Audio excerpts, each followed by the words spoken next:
একাদশী সংকল্প মন্ত্র হল একাদশী ব্রত পালনের সময় উচ্চারিত একটি মন্ত্র। এই মন্ত্রের মাধ্যমে ভক্তগণ ভগবান বিষ্ণুর প্রতি নিজেদের সমর্পণ জানান এবং ব্রত পালনের সংকল্প করেন।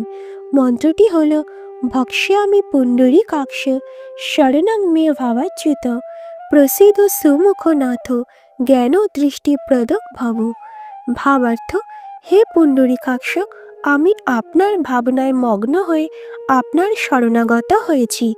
হে নারায়ণ, আমার উপর করুণা দৃষ্টি প্রদান করুন, আমার জ্ঞান চক্ষু উন্মেষিত করুন।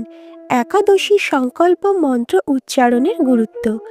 এই মন্ত্রের মাধ্যমে ভক্তগণ ভগবান বিষ্ণুর প্রতি নিজেদের ভক্তি প্রকাশ করেন। মন্ত্র উচ্চারণের মাধ্যমে ব্রত পালনের সংকল্প আরও স্পষ্ট হয়ে ওঠে। মন্ত্র জপ করার মাধ্যমে মন একাগ্র হয় এবং ভগবানের উপর মনোযোগ কেন্দ্রীভূত হয়। নিয়মিত মন্ত্র জপ করার ফলে আধ্যাত্মিক উন্নতি হয় এবং মনের শান্তি পাওয়া যায়। একাদশী সংকল্প মন্ত্র উচ্চারণের কোনো নির্দিষ্ট সময় নেই, তবে সাধারণত একাদশীর আগের দিন সন্ধ্যায় এই মন্ত্র উচ্চারণ করা হয়। মন্ত্র উচ্চারণের সময় শুদ্ধ উচ্চারণে এবং ভক্তিপূর্ণ মনে মন্ত্র জপ করা উচিত।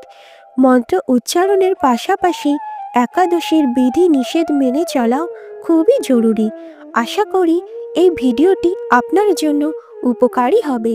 ভিডিওটি ভালো লাগলে লাইক, কমেন্ট, শেয়ার করুন এবং আমাদের চ্যানেলটি সাবস্ক্রাইব করে আমাদের সাথে থাকুন। নমস্কার।